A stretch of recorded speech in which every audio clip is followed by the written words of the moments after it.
I would like to invite our colleague from Bangladesh, from the Liberation War Museum, and also he's a student and volunteer researcher at the Center for Genocide Studies at the Liberation War Museum in Bangladesh, Foysal Shahriar Ratul, who will introduce our next speaker and present the topic for the next presentation. Thank you. The floor is yours, Foysal. Thank you, Natalia. So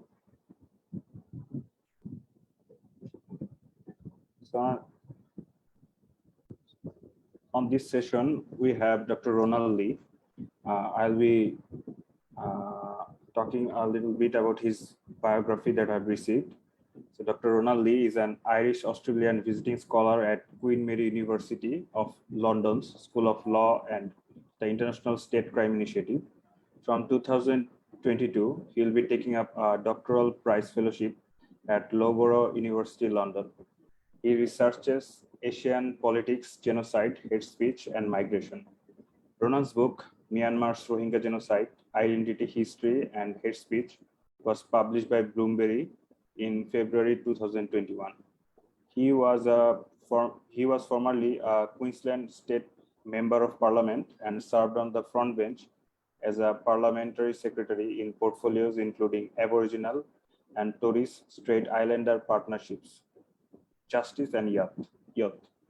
Ronan's doctoral research involved in-depth interviews with Rohingya in Myanmar's Rakhine State, in Yangon, in the Bangladesh camps, and among the Rohingya diaspora. Ronan was awarded the 2021 Early Career Emerging Scholar Prize by the International Association of Genocide Scholars, and won Deakin University's 2015 Neil Archbold Memorial Medal for his article, A Politician, Not an Icon, Aung San Suu Kyi's Silence on Myanmar's Muslim Rohingya.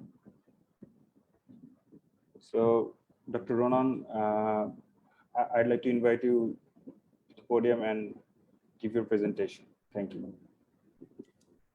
Well, thank you for that lovely introduction, and thanks to everyone who's attending today. I want to just start by expressing how appreciative I am of the work of the Never Again Association. It's been a phenomenally good symposium. I've learned so much over the last couple of days.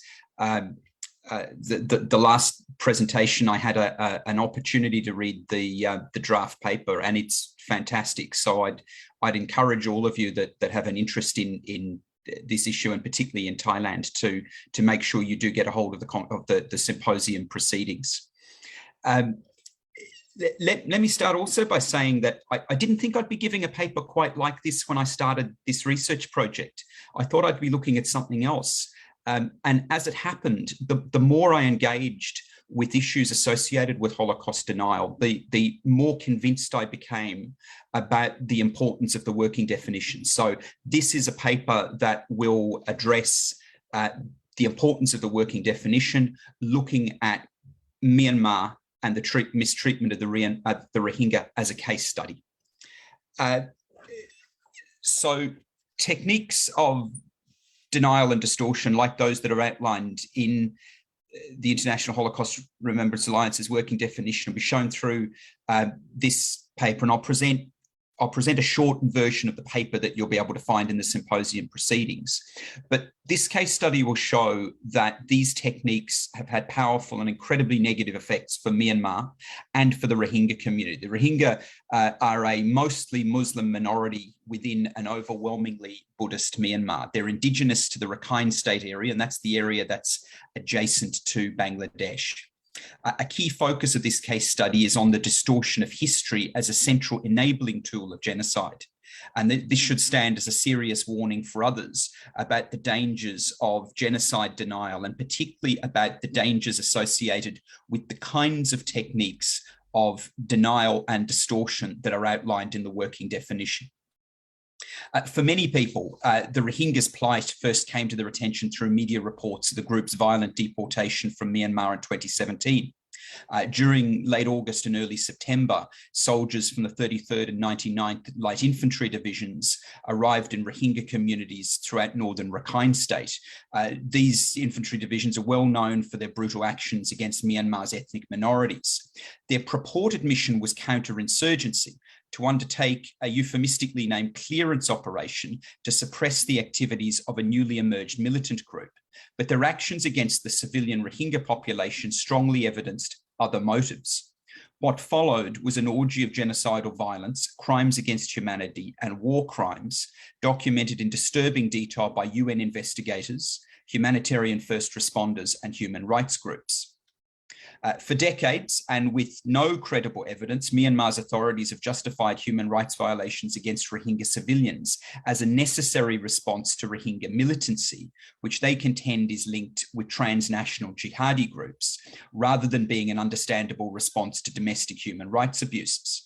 By portraying atrocity crimes as a legitimate response to militancy, Myanmar's military and the country's quasi-civilian governments blamed the Rohingya themselves for causing the atrocities that they endured. First-person accounts of Rohingya survivors of the 2017 forced deportation are chilling.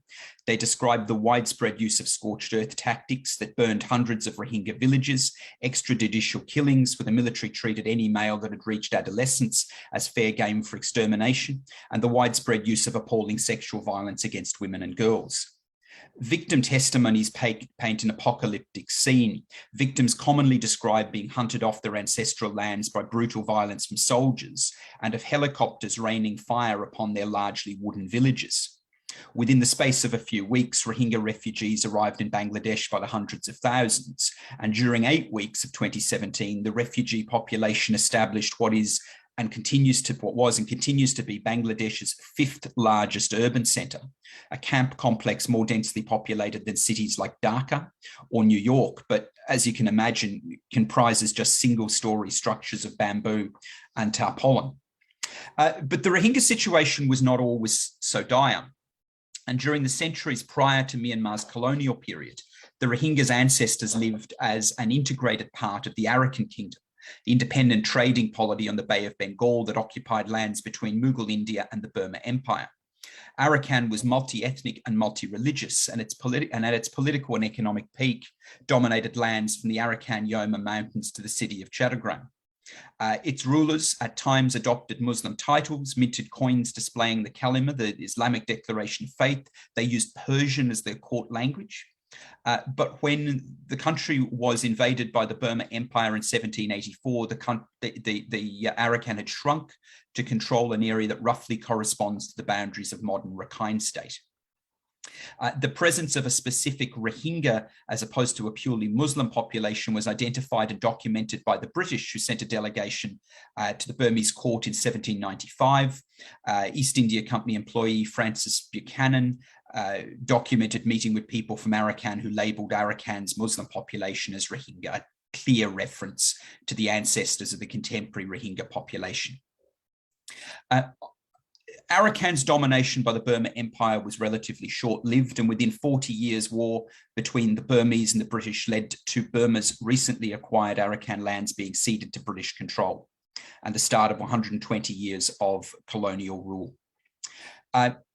In light of time, I'll talk about the situation at independence from 1948. And at that time, the Rohingya could exercise full civil and political rights within independent Burma. There's a recent exhibition at the United States Holocaust Memorial Museum, and it documents the changes in the Rohingya's situation from uncontroversial integration to contemporary genocide. From 1962, there was a military coup in Myanmar. The country came to be dominated by a xenophobic Buddhist nationalist military administration. The military aggressively weaponized history, ethnicity, and religion. Myanmar's military rulers were mostly Burma Buddhists who used the state's apparatus to undertake violent processes of Burmanization, so administrative and military efforts to enforce Buddhist and Burma hegemony nationwide. This included restrictions on ethnic and religious minorities' culture, religion, their access to education, and ability to use their own language. Even seemingly benign expressions of ethnic identity like dress, dance, and festivals were frequently regarded by the military authorities as akin to sedition. Central to the Rohingyas' contemporary situation is the collective stripping of their access to citizenship rights. Due to the post-1962 military administration's refusal to acknowledge the Rohingya as citizens, and this was to enable their persecution of the group. During the decades after 1962, the Rohingya suffered restrictions in their access to education, healthcare, and their ability to marry and have children and to earn a living. Rohingya travel, even for short journeys, was strictly controlled. The military refused to acknowledge the Rohingya as legitimate citizens of Burma and made changes to the citizenship laws of the country to add a sheen of legality to this refusal. New laws placed a recognition of a group's history at the center of claims to citizenship rights, which created difficulties for those groups regarded as not having a sufficiently lengthy heritage within the country. This was especially the case for the Rohingya, who were actively excluded from the political mainstream from the 1960s onwards through travel restrictions and media censorship. It made the Rohingya virtually invisible in public space outside of Rakhine State from that time. The military aggressively portrayed the Rohingya as colonial era migrants or post-colonial era arrivals from adjacent Bangladesh. And they, at the same time, aggressively confined the Rohingya to the borderlands close to the Bangladesh frontier, misrepresenting the historic record by portraying the Rohingya as a population made up not of indigenous residents, but of only recently arrived migrants from nearby Bengal, allowed the military to reject their collective citizenship claims, and at the same time to claim that this rejection was legal. Actively working to erase the Rohingya's long-term and legitimate residency in Myanmar became a key strategy of military administrations. And sadly, this was a process that was continued by the quasi-civilian administrations that held power between 2011 and 2021, and was strongly encouraged by Burma and Buddhist nationalists. Deliberate misrepresentations of history by Myanmar's authorities, combined with the exclusion of Rohingya from mainstream political life, have had devastating consequences for the Rohingya. These misrepresentations diminished domestic political support for the Rohingya's aspirations and helped the military leadership and nationalist politicians maintain domestic support for restrictions on Rohingya rights and for brutal military operations against the group, like the 2017 forced deportation. A key element I'll talk briefly about is misrepresenting of history and misnaming the Rohingya. Misnaming the Rohingya to suggest they're a foreign group was a practice the military used to encourage domestic support and to legitimize anti-Rohingya practices. Military governments aggressively rejected the legitimacy of the Rohingya name and its use, which they believed to represent an unacceptable and implied political claim. Got to say, sadly, there's a practice that's been sometimes repeated in academic settings as well.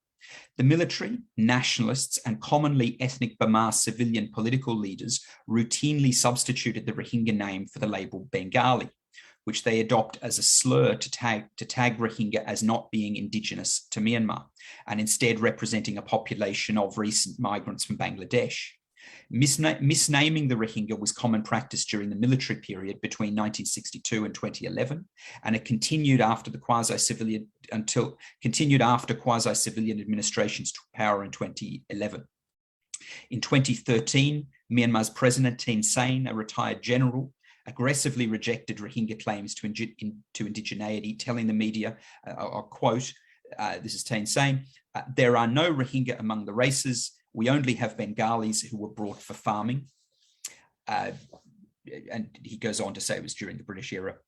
This perspective was mirrored by the serving military leadership. Myanmar's military commander-in-chief, and you would know as the instigator of the 2021 coup, Min Aung Hlaing, excused his troops' appalling violence against Rohingya civilians by misrepresenting the Rohingya again as colonial era migrants. And he said, quote, "The Bengalis were not taken into the country by Myanmar, but by the colonialists. They are not the natives And he also says, the native place of the Bengalis is really Bengal. Sadly, these attitudes were often shared by high-profile ethnic Burma civilian political leaders, and I would contend including Aung San Suu Kyi, who served as the state councillor, de facto prime minister from 2016 until 2011, when she was removed by the military coup. She avoided using the Rohingya name and suggested describing the group as, quote, people who believe in Islam in Rakhine State. Deeply concerning too was Aung San Suu Kyi's creation of a false equivalence between the Rohingya's right to self-identify and other groups' desire to mislabel the group. In 2016, she told a visiting US Secretary of State John Kerry that, quote, the Rakhine Buddhists object to the term Rohingya just as much as the Muslims object to the term Bengali, because these have all kinds of political and emotional implications that are unacceptable to the opposing parties. In practical terms, this perspective, I contend, is indistinguishable from that of Thein Sein. Based on misrepresentations of history, attacks on the Rohingya's right to self-identify undermined the group domestically, but had consequences internationally as well by discouraging foreign governments from recognizing the Rohingya's right to self-identify and so adding credibility to military and nationalist claims about history. Appallingly, from 2014, United Nations agencies operating within Myanmar actively discouraged their staff working in Rakhine State from using the Rohingya name, because they suggested it could inflame local tensions, the Aung San Suu Kyi argument. Rather than reducing local tensions, UN acquiescence to military and nationalist demands likely emboldened Myanmar's military to enforce even more rights restrictions on the Rohingya community, believing there would be few meaningful objections from the UN. They were correct, of course. It can reasonably be argued the UN's approach contributed to the military's decision to launch the 2017 clearance operation that forcibly deported the majority of Rohingya from Myanmar. Of serious concern too was that genocide crimes, including the high-profile forced deportation of 2017, took place with scant domestic political opposition, indicating the power of false historical narratives that excluded the Rohingya. Throughout the period of military rule between 1962 and 2011, there were few calls for recognition of Rohingya citizenship and human rights from the Aung San Suu Kyi-led and National League for Democracy-dominated civilian opposition. This situation did not alter once the military ceded some political power to a quasi-civilian administration in 2011. In 2017, Myanmar's then quasi-civilian government led by Aung San Suu Kyi did not call upon the military to show restraint, which might have ended the violence sooner, but rather defended the actions of the military during and after the violence. In September 2017, Aung San Suu Kyi's public statements were strongly supportive of the military's aggressive approach. She played down suggestions of atrocities, labeling them a huge iceberg of misinformation. Investigators from the UN Human Rights Council's independent fact-finding mission on Myanmar were blunt in their criticisms of this approach. And I just, in light of time, I won't go through what their criticisms were, but you can read that in the, they were very blunt, and you can read that in the paper if you like. Despite the substantial evidence of brutal military crimes against civilians, the quasi-civilian administration in Myanmar did not subsequently soften their stance. And as we know, Aung San Suu Kyi travelled to The Hague in 2019 to defend Myanmar against accusations of genocide.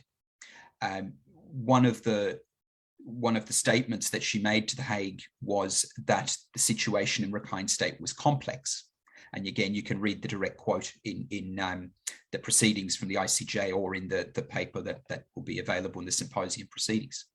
By portraying the situation in Rakhine State as complex and the evidence of atrocity crimes against the Rohingya as, quote, incomplete and misleading, Aung San Suu Kyi aimed to bring into doubt key evidence about the crimes against the Rohingya, just as she had previously called into question the legitimacy of the group's name. She also portrayed the situation as an armed conflict rather than a brutal and well-planned massacre of Rohingya civilians by Myanmar's military within the context of a decades-long genocide. By portraying the violence as part of an ongoing conflict, this aims to diminish the military's responsibility for their actions, which implied the Rohingya must in part be to blame for the situation. This continued a long-term process of government figures from both the military and the quasi-civilian administrations deliberately misidentifying the causes of the crimes against the Rohingya. The denial of history contributed as well to the creation of concentration camps within Myanmar and to the long-term confinement of Rohingya to urban ghettos and to rural villages. Rakhine State's among the poorest in Myanmar.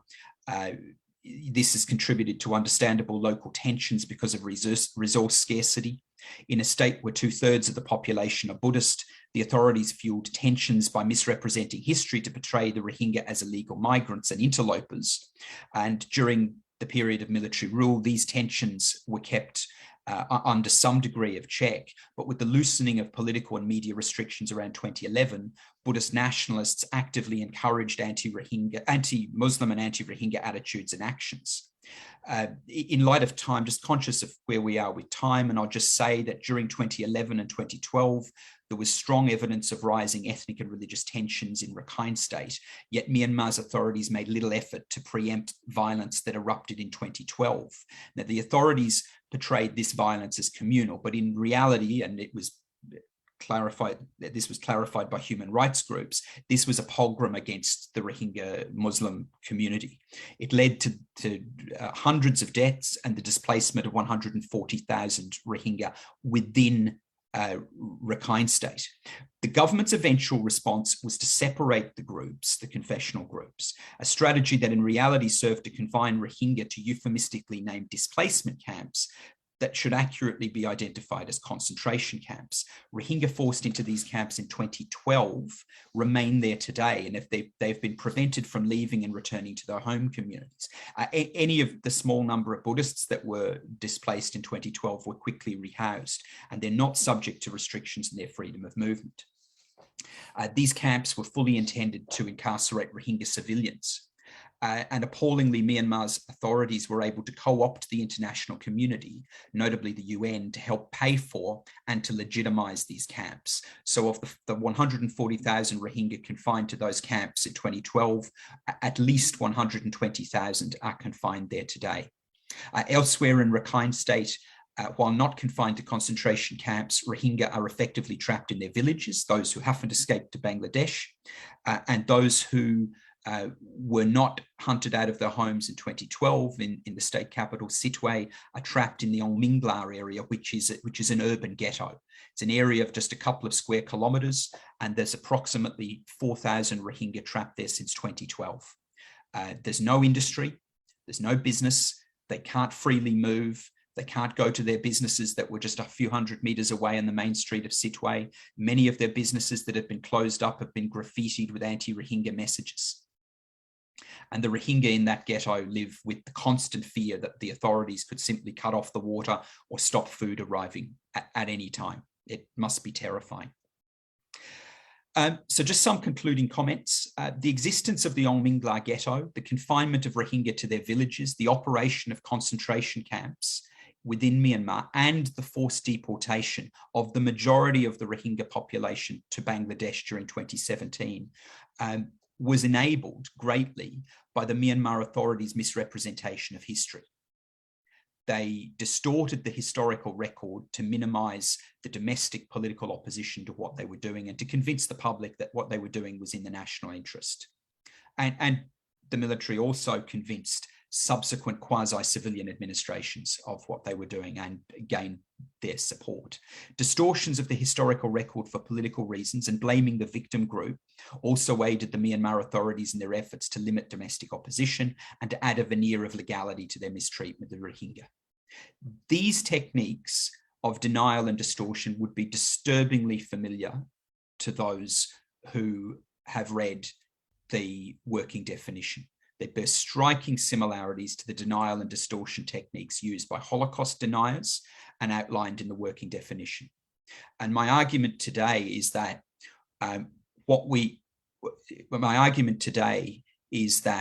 these techniques can readily contribute to the promotion of ideologies that invite genocide and crimes against humanity, and that we should be aware that, having looked at Myanmar as a case study example, that the techniques of denial and distortion outlined in the working definition are in the working definition because they they have value to deniers because they work.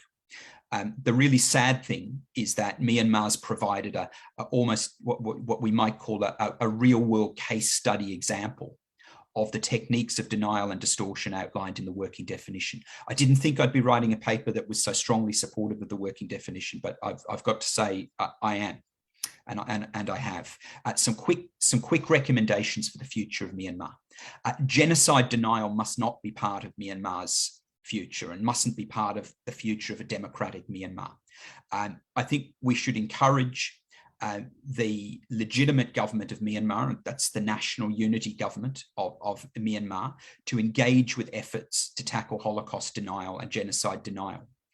We should work with the NUG to encourage them to make materials about Holocaust denial and genocide denial more readily accessible to Myanmar's people, and to support the translation of these materials into Burmese and to other local languages. I think we should work with the National Unity Government to encourage them to ensure that education about the Holocaust will be part of the curriculum at schools and universities in a democratic Myanmar's future, and that should be working in partnership between the NUG and the Remembrance Alliance, just to ensure that material is worked up that is in the necessary languages and is culturally appropriate in terms of how it's presented and at what level of schooling it's presented as well. I mean, I'd contend that this should be part of the primary school curriculum. I think the National Unity Government should also be encouraged to face up to Myanmar's recent and very problematic past. And there are members of the National Unity Government who have who need to be encouraged strongly to do that, because if they haven't properly faced up to Myanmar's past, the future of Myanmar will not be as bright as it possibly can be once we're able to displace what is a brutal military dictatorship with a democratically elected administration. Thanks very much. Thank you, Dr. Ronan Lee, for your fantastic and informative presentation on the Rohingya genocide and the history of the Rohingya people and the genocide distortion that's happening currently in Myanmar by the military government. So now we move to the question and answer or comment session. So we have a question here. The question is, do mainstream media in democratic countries call atrocities against Rohingya as genocide? Do you think that international discourse about situation of Rohingya should be improved, more precise? How? It's a great question. It depends in terms of how it's identified and in what context. Perversely, I would say, in terms of it very much depends on the knowledge of the journalist who's writing the piece. I would say that perversely, the greater the knowledge of the journalist about the situation and about genocide in general, sometimes you have a greater reluctance to identify the situation as genocide for the simple reason that they think that they need to apply the UN's very narrow legal definition, and they feel sometimes that they can't apply that until a court has come to that determination. So you get sometimes a really, what I'd say, it's quite a confused response and a confused reporting about what's actually going on. But it's pretty clear. And the journalists on the whole will talk about atrocity crimes. They'll talk about the situation that we know is going on.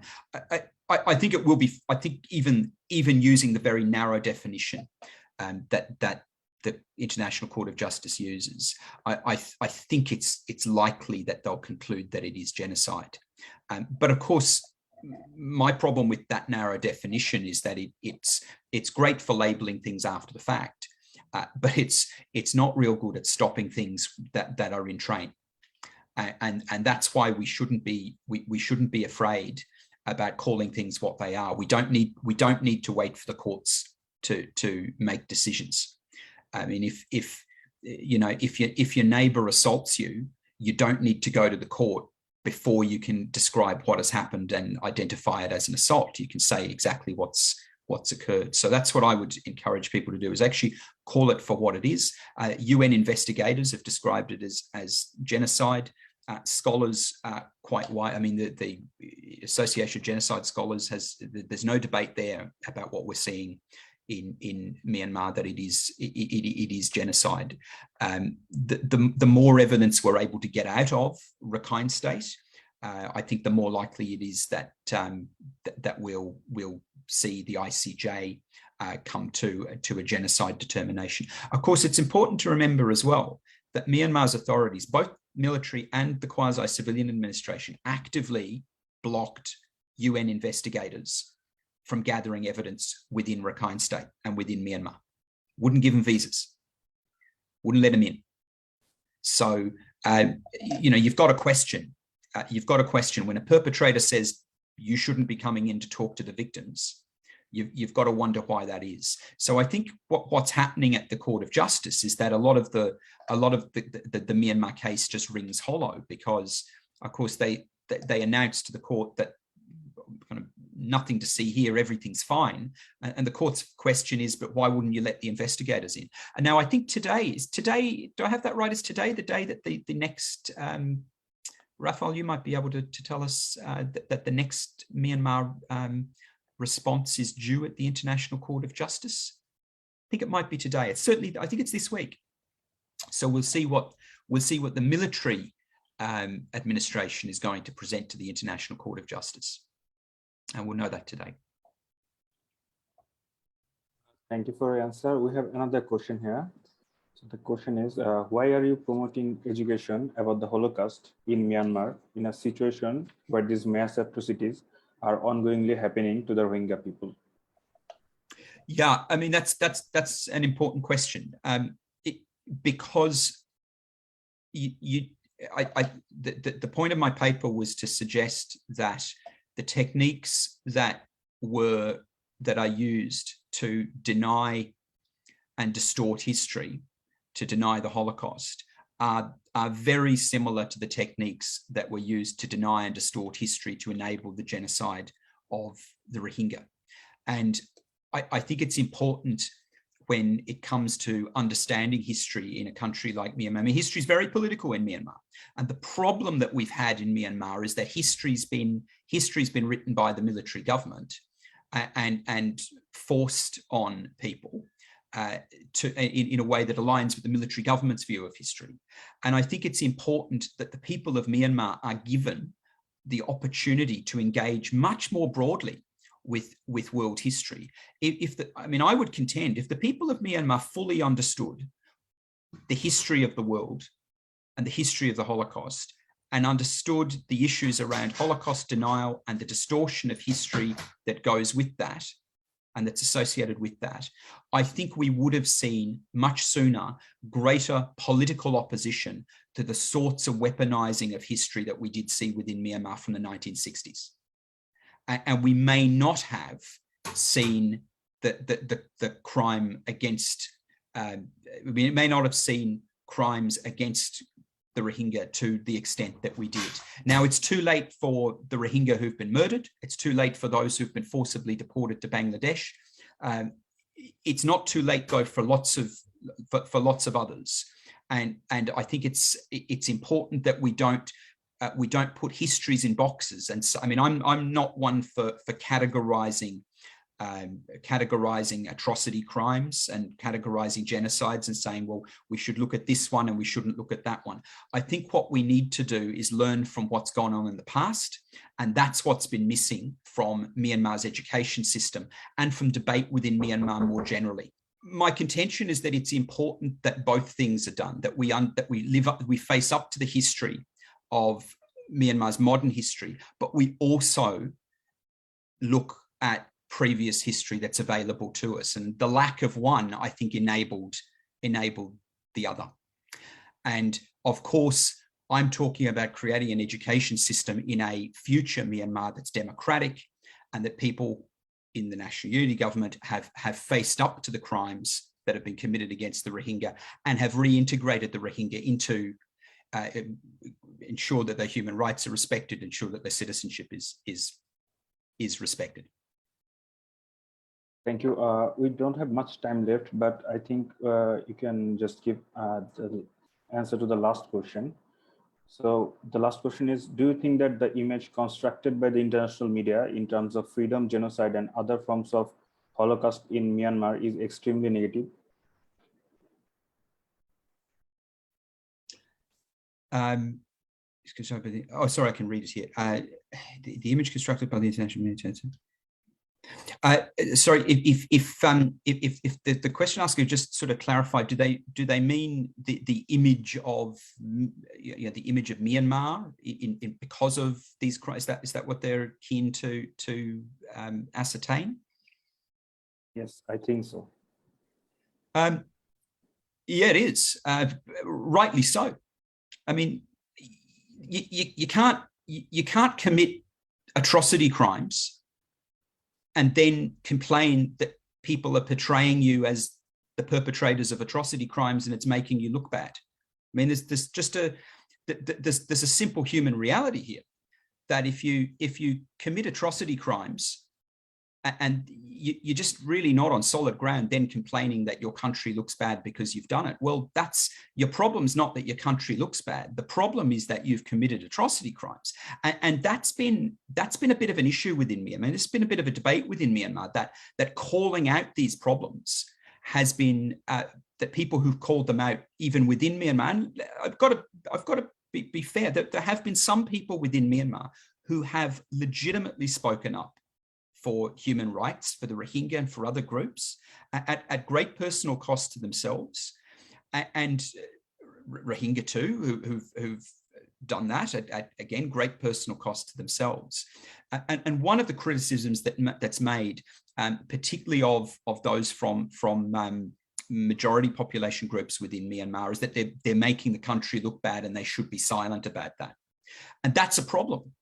That's a serious problem in any society when it's a means of silencing legitimate criticism of crimes, but it's a powerful means in a situation where people have been lied to about history for generations. I mean, there's military coup in 1962. They've been denying the history of the country since 1962. I mean, that's a long time. That's what 3 generations of people have grown up in Myanmar with the history that they've been given in school, and what they understand is just the reality. It is not reflective of the truth about history, but that's not what they've seen, and that's not what their parents seen, and in many cases it's not what their grandparents learned at school. So these are compelling criticisms that serve to silence opposition to people who wanted legitimately call out rights abuses and to ensure that people have their human rights respected. So, I mean, I'd simply say this: one of the solutions, not the only solution, one of the solutions is better engagement with non-distorted history in schools. And one of the things that we should be doing is working in partnership with groups like the National Unity Government, because Myanmar's future, I'm convinced, will involve getting rid of that military. They'll be gone. It may not be today or tomorrow, but that day will come. And now is an important time to be engaging with groups like the National Unity Government about what sort of future do they want for Myanmar. I mean, I'll just finish with this because I am conscious of time. I don't think anyone on this call wants Myanmar to return to how it was the day before the coup in 2011. I think they want a better Myanmar than it was the day before, the 2021. The day, they want a better Myanmar than we had in January of 2021. And that's what the National Unity Government, I think, is offering. They're saying that they want to engage more broadly. They've actually engaged with the Rohingya community, which we wouldn't have seen in the same way from the quasi-civilian administration earlier this year. And that's a positive thing, and we should engage with them, and we should encourage them to put history and a history of the Holocaust into the curriculum. It should be there in Myanmar, because Myanmar has a link, and we're going to find out more about that in one of the presentations, I think tomorrow, about Myanmar's history. So thank you, Dr. Ronan Lee, for your great and informative presentation and question answer session. I'd like to add a little bit comment that yes, the Holocaust and the genocide of Rohingyas in Myanmar can be connected in different ways. The racial laws after 1962 in Myanmar and the Nuremberg citizenship laws can be connected in different ways. And the propaganda that the military government of Myanmar directed towards the Rohingya people, and the propaganda that the Third Reich started against the Jews in Europe can be connected in different ways. So yes, the education of Holocaust, the education about the Holocaust and the history of Holocaust and the racial laws is indeed necessary in Myanmar and in every country of the world, I think so.